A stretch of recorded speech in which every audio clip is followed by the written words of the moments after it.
So in yesterday's video, we took a look at the importance of creating a blue ocean strategy for your own practice, how with the advent of technological advances, globalization, and all these other factors, commoditization has accelerated. The speed at which businesses become commodities is accelerated because it's easier than ever for other organizations to follow the leader, to leverage technology to improve their quality. FDA standards and regulatory bodies are increasing the standards we're held to. And so when patients look at dental practices from the outside, everyone sort of looks the same. And when you look the same as your competitors, the only way you can really stand out is to be more convenient or to lower your prices, which is a race to the bottom. So the blue ocean strategy is the process of redesigning how you show up and the value that you seek to give to the patients you seek to serve in order to not only attract them, but also increase your profits and also unlock non-customers, meaning people who aren't patients of dentistry, who aren't seeking out dentistry because of some reason, and unlocking those people. And we also took a look at the idea of the strategy canvas, which is what are the factors that that dentistry as an industry is focused on? What do private practice owners focus on?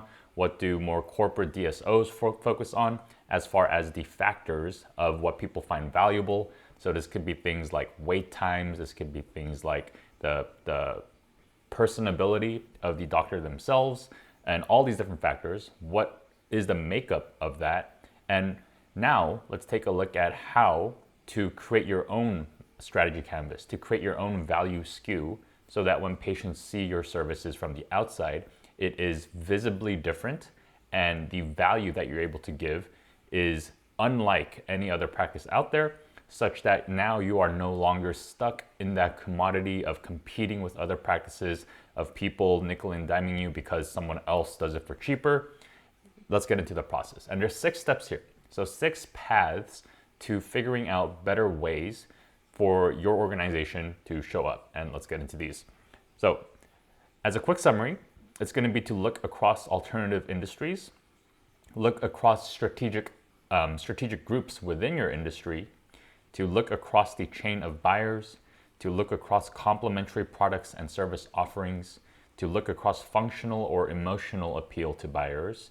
And finally, the 6th one is to look across time. So let's get into each of those. So first one is to look across alternative industry. So when we think of dentistry, what function, what is it seeking to solve? Why do people choose dentistry? And then what are the alternatives to dentistry? What other stuff are people looking at as a way to alleviate the problems they seek to fix with dentistry? And when we can look across these alternatives, we can see why would they choose the alternative versus choose dentistry. And when we can see the other value on the other side of the equation, we're able to do the work of figuring out how can we create the best of both worlds, such that not only do they get the benefit of dentistry and all the good stuff about it, but we can also offer the good stuff about the alternatives. And so the approach that most organizations take is to just dump as much value as they can. But the problem with that approach is that it gets too costly for the organization to sustain. So one of the principles of the blue ocean strategy is we must always be looking to see what can we eliminate, what can we reduce in terms of cost and things that are only giving incremental value or no value at all to your patients. And on the flip side, what are the things that we can raise and things we can create that the dental industry does that maybe the alternatives do, that has a lot of value for the patients, things people want to see that dentistry as an industry isn't providing yet.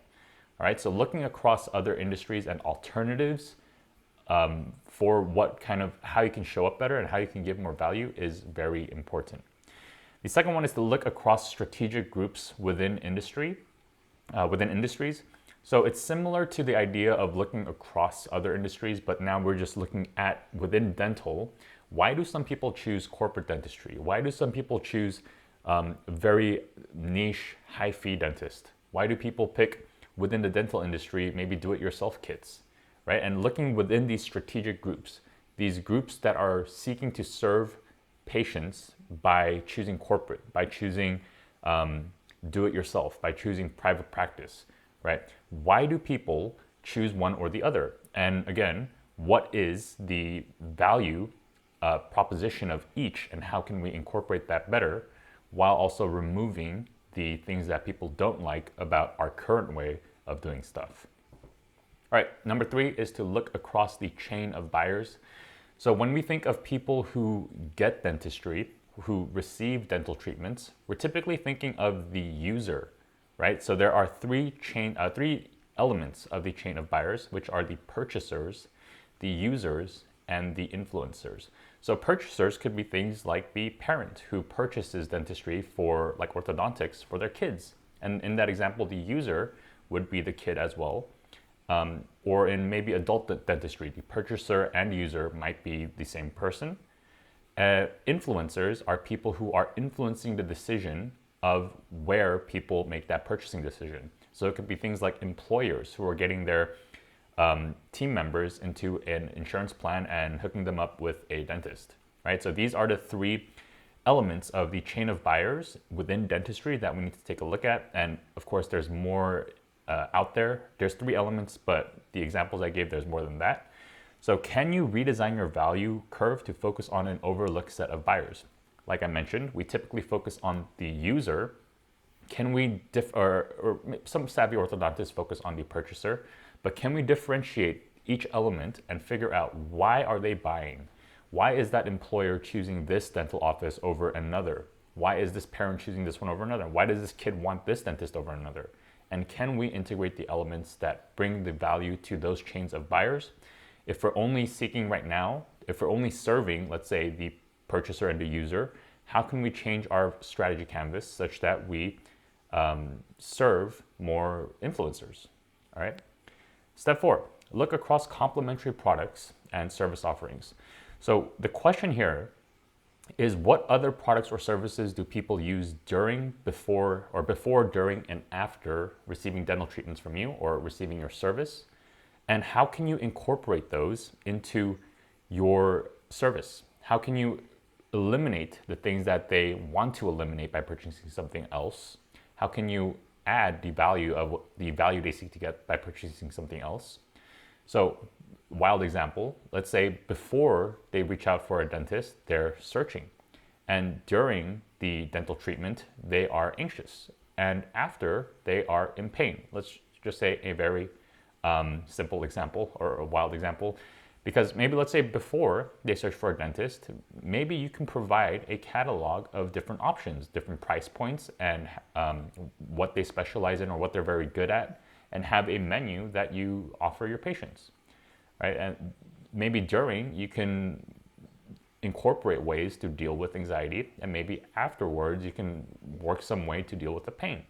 And so by doing so, you're able to get all the value, like the things that people are purchasing or engaging with before, during, or after service with you. They're doing it because they see the value of it.